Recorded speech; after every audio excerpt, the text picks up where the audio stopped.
தோழமைகள் அனைவருக்கும் என்னுடைய வணக்கத்தை தெரிவித்துக் கொள்கிறேன். நான் உங்கள் தோழி நகச்சித்ரா. என்னை பார்த்துக்க யாருமே இல்ல, என்னை சப்போர்ட் பண்ண யாருமே இல்ல, என்னோட விஷயங்களை புரிஞ்சுக்க யாருமே இல்ல, எனக்குன்னு யாருமே இல்ல. இந்த மாதிரியான விஷயங்களை சொல்லி ரொம்பவே புலம்பக்கூடியவங்களா நீங்க இருக்கீங்க அப்படின்னா இந்த சிந்தனை விதிகள் உங்களுக்கானதுதான்.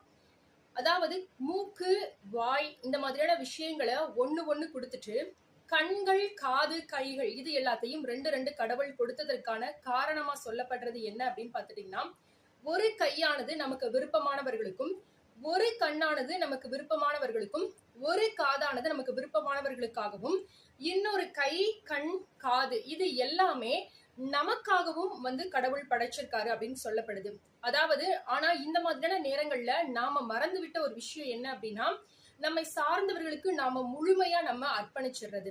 உங்களுக்காக தான் நான் வாழ்றேன், இந்த விஷயத்த உங்களுக்காக தான் நான் செய்றேன், எல்லா விஷயங்கள்லயும் நம்மை நாமே மறந்து மற்றவர்களுக்காக ஓடக்கூடிய ஒரு நிலை. நமக்கு விருப்பமானவர்கள் அப்படின்னு சொல்லும் பொழுது நம்முடைய குழந்தைகளா இருக்கலாம், நம்முடைய லைஃப் பார்ட்னரா இருக்கலாம், இல்ல நம்முடைய வாழ்க்கையில அடுத்த கட்டமாக வரக்கூடியவர்களா இருக்கலாம்.